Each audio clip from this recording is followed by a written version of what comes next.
ใหม่สูงค่ะพ่อแม่พี่น้องผู้ปันแห้งค่ะเฮาใช้วันช่วงขับคือตอนกูลองนั่นนะคะเอาใหม่สูงค่ะในวันไม่ได้ก่อแมนมาในวันที่8เดือนธันวาคม2เหง26นั่นในคานอเมียนอยู่ในวันเสาร์ในคานอวันไม่ได้ก่อมาทบกันตั้งข่าวแทงกรรมหนึ่งเกี่ยวกับไปลองข่าวสารวันมึงเงาไล่ในคานอเป็นข่าวในเมืองเกาหลีนอกเมืองเกาหลีในขณะวันไม่ได้ก่อข่าวเต๋และมีหัวข้อข่าวเกี่ยวกับไปลองในตอนในเมืองไทยในขณะเป็นข่าวเงาที่อันเป็นห้องว่าที่อันไรเป็นที่อันไรมองเป็นอันดีมองใจจ้อมได้ขณะเกี่ยวกับเรื่องหัวข่าวข้อในก่อเป็นข่าวดีในเมืองไทยในการเอาข่าวดีมาต่อแต่เป็นเผาภาคตอนถึงปวิวินของเขาที่ป่นมาเนี่ยก็มีแต่ข่าวการวันการเมืองเกี่ยวกับเรื่องเงาลายนอกเมืองที่เป็นปางซุบยุงตึกกันอยู่กูวันในการในวงวางป่นมาหลายเลือดในขณะมาในก็มาเกี่ยวกับเรื่องข่าวเงาตั้งผ่ายตั้งเมืองไทยพองในการนอกอันนี้ก็เป็นหัวข้อข่าวเกี่ยวกับเรื่องมีลูกอ่อนในการนอกอาสากหลาย14 ปีนะครับว่า 14 ปีได้เลยมีการกว่ายื้อดีคงเห็นนะครับเนาะยื้อ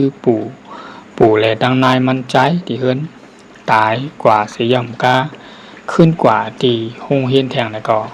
บเนาะอันนี้ก็ข่าวโดยร้องได้ก็เป็นมาเป็นตีอองตีตั้งในเมืองกรุงเทพเป็นห้องว่าเป็นจังหวัดนนทบุรีในกันเนาะนนทบุรีเป็นชื่อโฮงเฮนในกันนะโฮงเฮนในก็ห้องว่า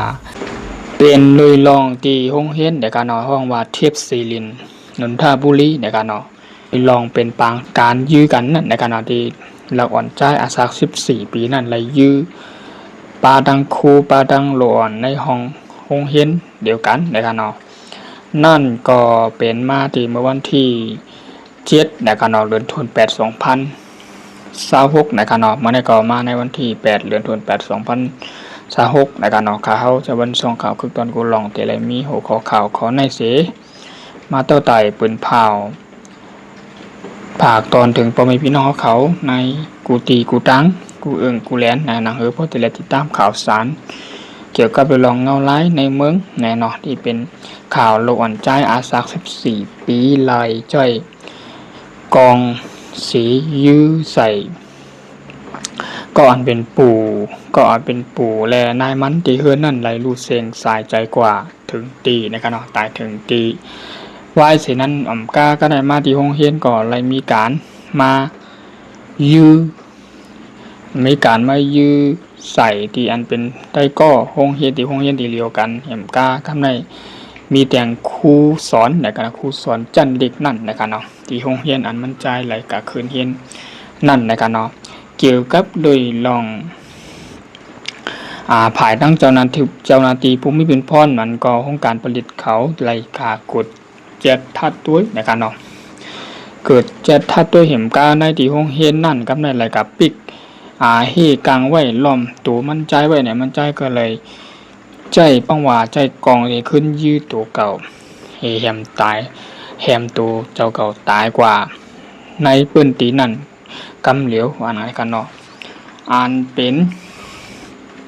ก้นอันไรตายอ่อนตั้งสุดในอันไรเสียงกามสุดเหมือนกว่าเนี้ยยืนตั้งสุดแล้วก็เป็นปู่มันใจแหล่นายมันใจในกันเนาะมาที่ห้องเห็นก่ออันไรญายือก่อเป็นครูนะเป็นคุณครูสอนจันเด็กนะครับเนาะบนห้องว่าผู้อำนวยการนะครับว่าอำนวยการฝ่ายปกครองนะครับว่านำก็เป็นผู้จ้อยนะครับเนาะเรียนอยู่จอมหน้าห้องในห้องเห็นในขณะเนาะนั่นก็ตีอันมั่นใจนะครับเนาะว่าสากเล็กอยู่14 ปีก้อยไหลเฮ็ดโดยลองยื้อก้นไหลตายกว่านะก็เป็นหลายก็เป็น7ก็เยอะนะครับเนาะ7ก็ยังก็มีผู้บาดเจ็บแทงนะครับเนาะทำในลายโดยลองมันตายหลายก็ เจ็บหลายก็จะหืนขาวที่มาต่อไต่ปืนเผาลัดนี้แทงคำหนึ่งในการเนาะอันนั้นก็ภายตั้งเจ้านาตีผู้มีผุนพรนั่นก็ภายองค์การผลิตในไรมากกดและมากดเจ็ดทัดตัวนั้นก็ย้อนข่าวกาตัวดีในเฮินอันตั้งปู่และนายและอันมันใจไรอยู่นั่นค่ะเนาะไรอยู่เศร้าทางอยู่นั่นว่ามีรวยลองไอหังเฮ็ดสั่งแหล่เราอ่อนใจอาสาก14 ปีก้วยไรใจกองเหไรกายยื้อตั้งห้องเฮียนครู4 ครูตาย10ก้ามีแต่ก็ได้เสในห้องเฮียนอันเดียวกันแล้วก็ปลายป้ายื้อแทงทั้งปู่และนายตายกว่าเทียงนะคะเนาะกำไนโปมาเจ็ดทัดด้วยนะคะเนาะอันไรยื้อกว่าในแมนอยู่ตียื้อตีแมนอยู่ตีเศร้าลูกปลาย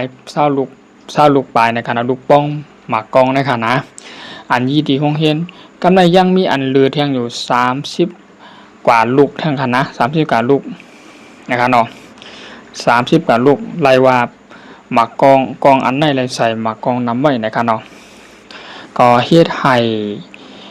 ครูสอนแต่ก็ได้เสียดีห้องเฮียนนะครับเนาะนั้นก็มั่นใจในไรมีการเป็นห้องว่าไรมีการน้อยอกน้อยใจในการใจเล็กใจน้อยนะครับเนาะใจเล็กใจน้อยเหอยู่ใกล้นั้นก็อยู่ใกล้เฮือนก็อาบตีญาปู่ตั้งหน้าเหลาเหว่าห้ามนั้นก็มาที่ห้องเฮ็ดเนี่ยก็ญาไต้ก็ไต้เสญาคู่อันสอนลายนั่นหันตั้งหันดีจอมท่าลาว่ามันใจเนี่ยมันก็มีการเจ็บใจมาหลายบอกเย่าเห็มกากำไนไหลมีการใจกองในเสียไหลมายื้อ8 กำเดียวมันจะเจ็บใจต่อแต่ก็ได้เสียอันเป้กินมันในห้องเฮียนนั่นในขนาดเป้กินมันใจในห้องเฮียนนั่นแต่ก็ได้เสียอันเป็นปานเดียวกันขึ้นเฮียนจันเดียวกันเจอไหนในขนาดเฮ็ดหายมันใจเลยเจ็บใจในขนาดเจ็บใจเหจังไรเอากองในเสียก็จับถุงมาที่ห้องเฮียนเสียมายื้อเป็ดตั้งครูสอนนี่อ่านมันใจว่าอ่านอาปีญาหลาในขณะญาหลาญาว่านะเจ้าในกอมันใจกว่าป่องกาลาดตึงกล่าวถึงคือก็ครูจาในกอมอับมีอับไว้เป็นตั้งรองใหญ่เหอับท่าหลาขึ้นมันใจในขณะมันใจก็ไหลเจ็บใจไว้ในขณะจังไรถึงมาวันหนึ่งมันใจไหลแหมตายปู่เลยดังนั้นมันตีเฮือนก่อนแล้วก็ไหว้สีปู่เลยดังนั้นมันในรูเสียงใส่ใจกว่าเย่ามันใจเลยคัดโซคาประตูไว้เข้มสีมาไก่โฮงเฮียนก่อนมาชื่อเตียนเป็นคุณคู่นั่นเทียงนะครับคู่ตั้งไรเสียงกามรูตายกว่าเที่ยงนะครับเนาะตา3 ก็นะครับเนาะแล้วก็โลอันเฮียนในห้องเฮียนในห้องเฮียนในก่อตา3 ก็นะครับเนาะเป็น6 ก็อันเป็นมีผู้มาเจ็บเทียงผู้มาเจ็บก็มีอยู่ตา15นะครับเนาะมีอยู่ตา15ก็ในห้องเฮียนนั่นนะครับเนาะแล้วก็มีอันไรลู่เสียงสายใจกว่าเทียงก็มีนะครับเนาะตั้งบนในอาปีแมนอยู่ตี8 ถึง 9 ก็เย่านะครับเนาะอันนั้นก็เป็นข่าวตีอันตียินหมองใจจ้อมนะครับเนาะตั้งอันมันใจไหลแหมเลยยื้อบนตายนั่นแหมก้ามันใจก็ไหลขึ้นคาแหมตัวเจ้าเขาตายขึ้นในออกทีนั่นกำเดียวนะครับเนาะกำในผายตั้ง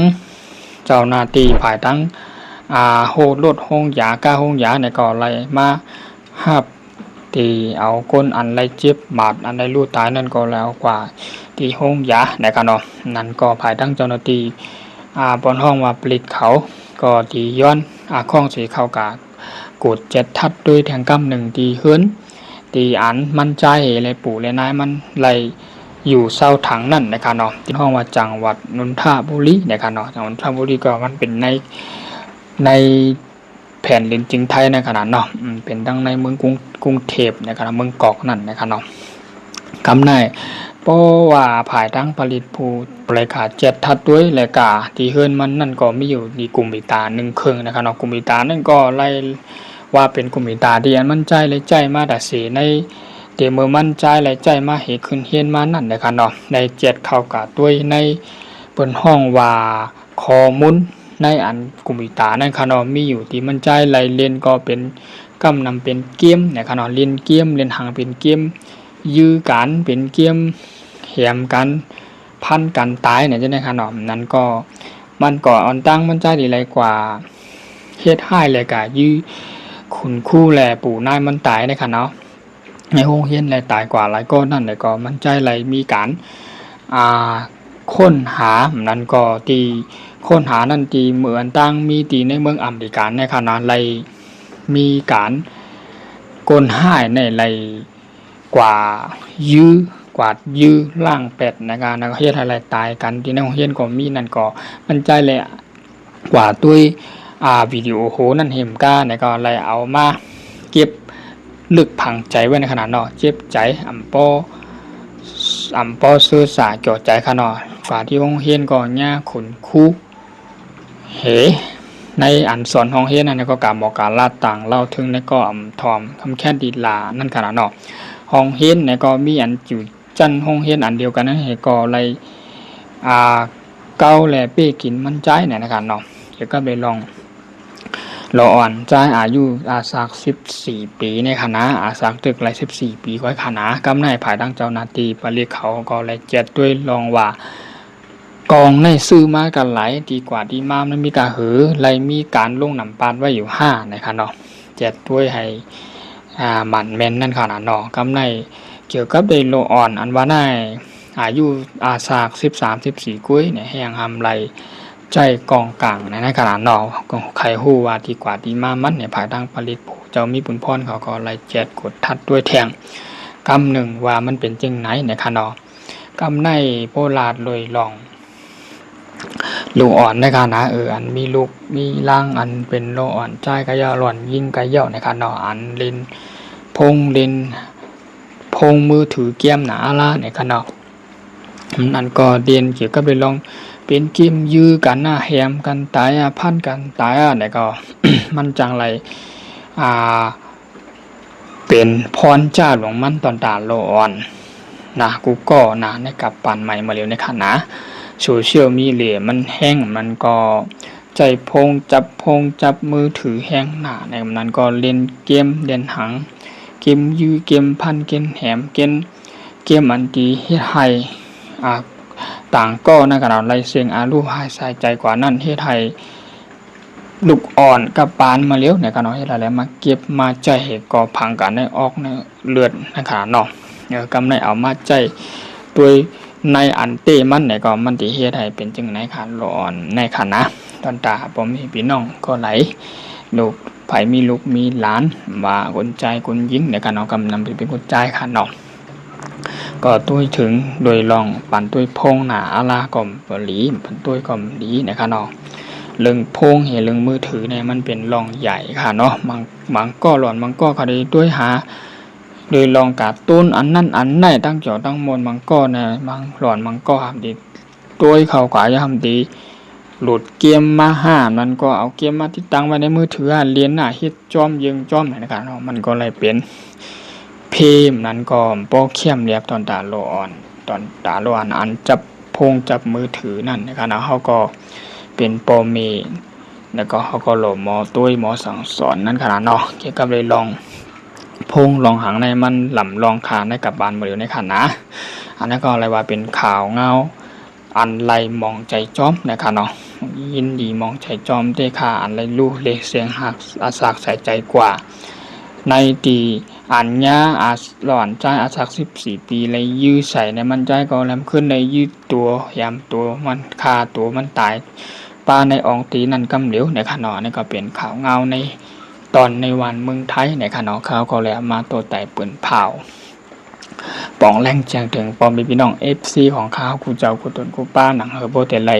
หู้ข่าวเงาคึกต้นในขณะข่าวงามคือต้นเนี่ยกำนำปีป่นมาก็มีแต่ข่าวนอกเมืองเงาลายนอกเมืองในขณะที่เป็นปังสุกยุงในตึกกันยื้อกันอยู่นั่นในคำไหนมาที่ข่าวใน เมืองไทยพ่องนะคะเนาะข่าวในปอดในเมืองพ่องจะนอกเมืองค่ะเนาะข่าวก็แลมาต่อแต่ปืนผ่าปันปอมพี่น้องครับเจ้าคุณกูบ้านเนี่ยก็ยินจมขอบใจนำค่ะเนาะที่เข้ามาปันแหงข่าวในช่องข่าวคือตอนกูร้องนั่นนะคะเนาะตอนดาวันมาได้ก็มีหัวข้อข่าวหมอกหน้านะคะเนาะยินจมขอบใจนำค่ะเนาะตอนดาบ FC ของข่าวกูเจ้ากูตุนกูป้าข่าวใหม่สูงค่าในก่อนลาดด้วยล่องลูกอ่อนหงเฮนอาสัก14 ปีไหลใจกองสียื้อดังปู่ดังนายดีเฮือนเหปลาดังที่หงเฮนและคุณคู่อันสอนในจันลิกนั่นนะคะเนาะไหลลู่ละหายเสียงสายใจกว่านะคะเนาะเปลี่ยนในยามพองมือวันที่7เดือนธันวาคม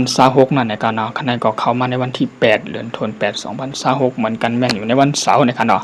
ที่อันมีเลยลองการยื้อใน